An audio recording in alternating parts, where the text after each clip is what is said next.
medyo napasubo tayo. Ang dami ng prutas mga kaswabe, bigat.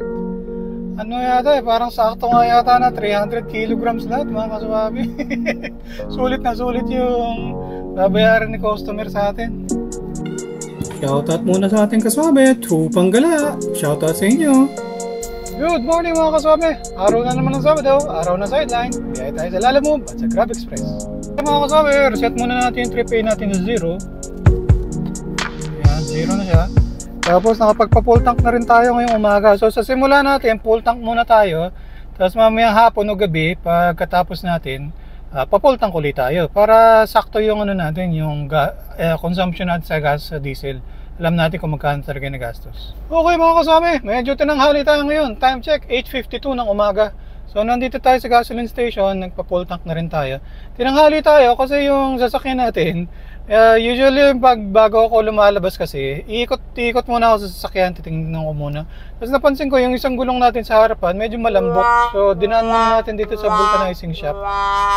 Pero hindi pala siya butas, buti naman. Yung pito ang may problema, parang sumisingaw. So yun, pinapalitan natin yung pito. So all goods. Yes! So abang-abang tayo ng booking dito mga kaswabe. Online na tayo sa Grab. Pero ngayon, kasi nga nung nakaraan na lakad natin, baba yung kinita natin kasi ang daming GrabMart. So ngayon subukan natin, in-off ko muna yung GrabMart. Tapos dito kay Lalamove, meron siyang mission 5 bookings, 428 pesos ang makukuha natin pag complete. So yun, potpot si Lalamove. Update ko kayo pag may nakuha tayong booking mga kaswabe. Okay mga kasama, time check 9:17. So may nakuha tayong booking sa Lalamove. Ano lang raw, 16 minutes away dito, 3.5 kilometers. Paranaque yung pick up, tapos dadalhin natin sa may Ortigas banda. Natawagan ko na si ma'am, ano raw, mga computer parts, computer monitor, CPU, ganun. Naka-bubble wrap naman raw, maayos naman raw yung packaging. Tapos paid by cash, doon natin sisingilin sa delivery. Kinuha ko siya kasi may high demand surcharge siya, mga kasabi. Bubulol pa ako. High demand surcharge. Update ko kayo mamaya mga kasabi. Pick upin muna natin to. Okay mga kasabi, time check 9:23. Dito tayo sa may traffic light. Dito sa may Paranaque, Dr. A. Santos, Avenue Banda. So syempre, dahil Lalamove, naghanap tayo ng double booking. Ano naman, yung pickup doon sa same na subdivision. Tapos yung pagdadala nitong second booking natin, cake raw siya eh. Malapit lang rin naman along the way rin. Tinanong ko muna kung ilang layer yung cake kasi baka mamaya kung ano mangyari. Pero isang layer lang raw, maliit lang raw.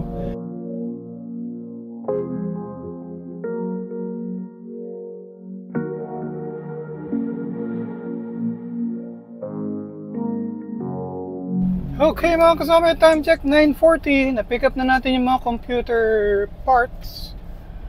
Nakabalot naman siya ng maayos. Tapos may mga keyboard, may mga monitor na nakabalot. Tapos may bubble wrap. Tapos yung monitor stand.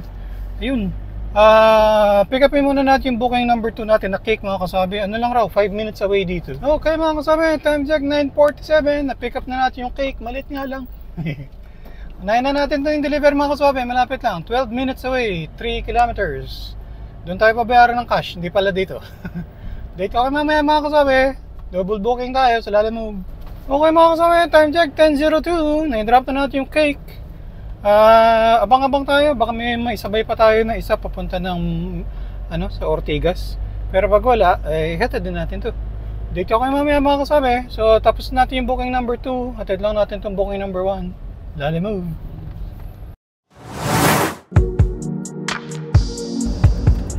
So okay, time check 10:22. Dito pa rin tayo sa Paranaque. Papunta na sana tayo dun sa sa booking number 1. Ihatid na sana natin. Kaya lang, nag-abang-abang tayo. Tapos may nakita tayong booking, 3 kilometers away, yung babalikan lang natin. Tapos ang delivery, halos dun lang rin, dun sa may Ortigas rin banda. Nakausap ko na si ma'am yung sender, power tools lang raw, medyo mabigat pero kasi 300 kg yung booking niya pero isang piraso lang raw medyo mabigat. I-rearrange na lang natin to para yung mga computer dito natin lagay sa harapan para magkasya sila. Dito kayo mga kasabi, booking number 3 natin, double book ulit tayo. Okay mga kasabi, time check 10:40. Na pick up na natin yung tools, power tools. Hindi naman siya ganun kabigat, medyo malaki lang siya pero hindi siya ganun kabigat. So yun mga kaswabe, mag-SLEX raw tayo, sabi ni ma'am, babayaran na lang raw dun sa, sa delivery. Ayun, sabi ni Waze, raw, 53 minutes away.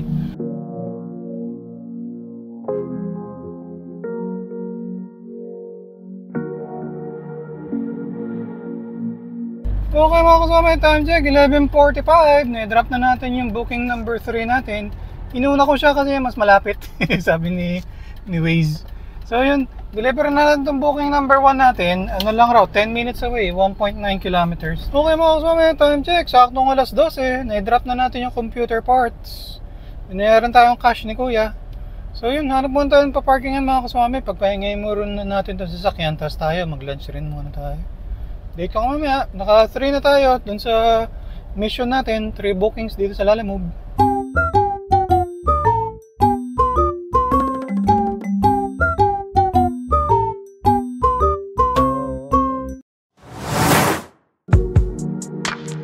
Okay mga kasama, time check 1:20. So nagpahinga tayo dito sa ilalim ng puno, nag-lunch rin tayo, pinagpahinga natin yung sasakyan.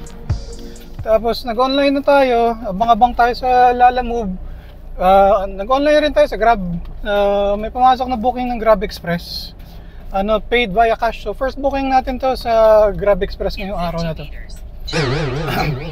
So lang raw, 3.6 kilometers away. Tapos dadalhin natin sa may Diliman. Okay mga kasama, time check 1:40. Na-pick up na natin yung cake. Dalhin na natin to sa may Diliman mga kasabi. Natawagan ko na rin si ma'am, yung recipient. Doon raw ang bayad. Cash payment to mga kasabi. So yun, deliver muna natin to. Booking number 4 natin. First booking natin sa Grab Express for the day. Okay mga kasama, time check 2:26. Na-drop na natin yung cake dito sa may Diliman. 451 yung bill niya, tapos binigyan tayo ni Kuya ng 500. So sa atin na yung sukli. Keep the change na raw. Tapos sa pagsakay natin, may pumasok na booking Grab Express. 300 kg MPB yung binok nila. Lapit lang, 5 minutes away mula dito, tapos dito sa Project 8 dadalhin. So yun, booking number 2 natin sa Grab Express, booking number 5 natin for the day. Kasi nakatatlo na nga tayo sa Lalamove kanina. Dito kayo mamaya mga kasabi. Biyahe muna tayo, buti makulimlim, hindi naman gano'ng mainit. Yes! Okay mga kasabi, time check 2:44. Na-pick up na natin yung items. Medyo marami-rami, kaya pala MPB yung binok nila. 10 sako ng skim coat, tapos may 2 boxes ng mga thinner, tapos may isang crowbar. Ayun mga kasama, deliver natin to. 5.3 kilometers, 21 minutes away lang raw sa Project 8. Paid via Grab Pay mga kasama. So booking number 5 natin for the day. Pangalawa natin sa Grab Express. Update ko kayo mamaya, deliver muna natin. Okay mga kasama, time check 3:25. Na-drop na natin yung mga construction materials. Medyo pahirapan lang, sikip dito sa kanila, tapos hirap tawagan ng customer. Ayun, pero all goods. At least natapos natin booking number 5 natin, second sa Grab Express. So naka-online ulit tayo sa Grab Express, pero nag-online rin tayo sa Lalamove. Tingnan natin kung saan tayo unang makakakuha. Dito kayo mamaya mga kasabi. Okay mga kasama, time check 3:35. Hindi pa tayo nakakalabas dito sa subdivision nila. Nagparada lang tayo saglit. Naghanap tayo ng booking dito sa Lalamove. Minahanap tayo mga kasabi. Lang raw, 1.6 kilometers doon sa SNR. Tapos dadalhin natin sa may Tatalon, Quezon City. So paid via Grab Pay, tapos 300 kg MPV yung booking niya. Okay na rin yung rate para rin maka-4 na bookings tayo sa Lalamove, para ma-complete natin yung mission na 5 bookings dito sa Lalamove. Ayun, sunday muna natin mga kasabi. Lang raw, 8 minutes away. Update ko kayo mamaya. Okay mga kasabi, time check 4:40. Na-drop na natin yung groceries sa Lalamove yun, booking number 4. Wala tayong siningil na cash kasi paid via credit. Tapos nag-online tayo sa Grab Express. May pumasok agad, 3.2 kilometers, 13 minutes away. Paid via cash, dadalhin natin sa sa Malabon. So booking number 3 natin yun sa sa Grab Express. Pick up muna natin mga kasabi. Update ko mamaya. Okay mga kasabi, time check 5:02. Nandito tayo sa may Timog Avenue. Tama ba? Hatid natin to sa may Malabon, 11 kilometers, 45 minutes away. Booking number 3 natin sa Grab Express. Booking number 7 natin for the day kasi nakaapat na tayo sa Lalamove. Yun mga kasama, hatid muna natin to. Dito kami mamaya.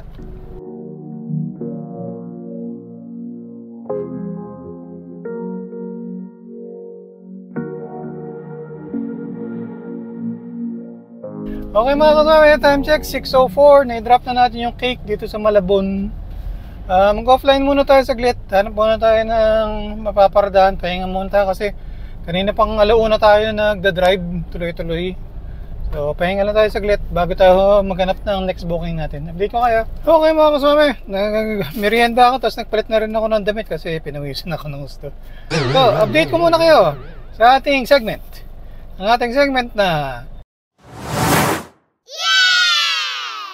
ano ang pasalubong ni Kaswabe? Okay mga kaswabe, since nandito tayo sa Malabon, dapat lang siguro, ang iwi talaga natin ay Pansit Malabon, saka merong puto. Yeah. Gusto ni Mrs. Swabe yan, saka ng Junior Swabe. Actually ako rin, gusto ko rin to. Pansit Malabon. Okay mga kaswabe, time check 6:52. Dito tayo sa Malabon. Yung pinagbilhan natin ng Pansit Malabon, no? Naghihintay tayo ng booking. May nahanap tayo mga kaswabe, Lalamove. Tapos dito lang sa may nabotas banda pipikapin, natawagan ko na. Mga fruits daw, pero parang marami. Mga dragon fruit, mga lychee, mga ganun nakabox raw. Dadali natin sa Paranaque mga kaswabe. So saktong-sakto, una, syempre south na yun, so malapit na sa home base. Tapos pangalawa, ito yung panglimang booking natin sa Lalamove, so ma-achieve natin yung yung mission. So makakuha tayo ng incentive kay Lalamove. Ayun muna mga kasama, pick upin muna natin. Ano lang raw to? 23 minutes away, 6 kilometers. Okay mga kasama, time check 7:30 ng gabi. Medyo napasubo tayo. Ang dami ng putas mga kasama, bigat. Ano yata parang sakto nga yata na 300 kilograms lahat mga kasama. Sulit na sulit yung babayaran ni customer sa atin. Ayun, dali na muna natin ito mga kasabi. Ano raw, 18 kilometers away, 54 minutes. So dire-diretso lang naman to. Magro-Ross Boulevard tayo. Ang daming prutas, ang bango tuloy. Dragon fruit, lychee, mga malalamig.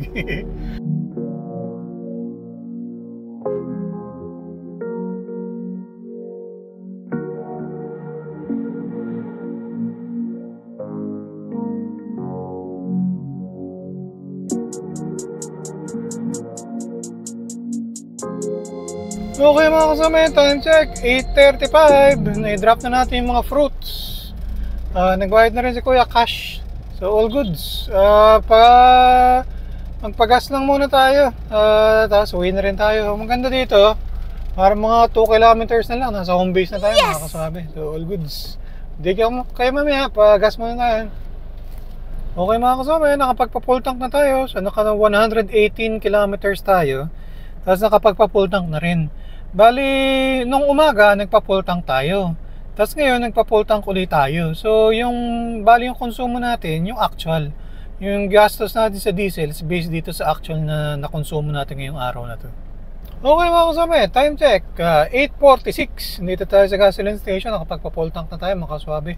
So, lumalabas mga kaswabe para mag 12 hours tayong bumiyahe ngayong araw na to. Okay mga kaswabe, so 1154 kinita natin sa Grab Express, 3 bookings, tapos may 50 pesos tayo na incentive sa Grab Express. Lalamove 1690 sa 5 bookings, tapos nakuha natin yung incentive 428, cash tips natin 49, diesel 710, budget for car maintenance 300. So sa less than 12 hours na sideline natin mga kaswabe, take home natin 2361. Okay mga kasama, so yun nga, 12 hours time bumiyahe ngayong araw na to. So ngayon, enough natin yung ngayong biyahe natin, enough natin yung Grab Mart. Para makuha lang natin is yung mga Grab Sedan at saka Grab Express na MPV. So yun, nakatatlo tayo. Pagkatapos nakalima tayo na bookings dito sa Lalamove, tapos nakuha natin yung incentive. All in all, sa 12 hours na biyahe, goods naman. Happy naman ako sa kinita natin kasi may incentive rin tayo sa Lalamove, tapos may incentive rin na nakuha tayo ito sa Grab Express. Tapos, Isang beses tayo nakapag double booking ng malayo, Parañaque to Pasig. Tapos nakachamba tayo dito sa pauwi. Kasi sa delivery, ito nga, lapit na lang na tayo sa home base mga kasabi. So all goods. Medyo puno lang yung sasakyan, pero all goods, ganun talaga kasama sa trabaho. I mean, yun yung binayaran nila, di ba? 300 kg MPV. So yun, hanggang dito lang muna mga kasabi. Maraming salamat sa panonood. Hanggang sa ulitin. Ingat-ingat sa pagmaneho para ang biyahe natin ay laging suwabe.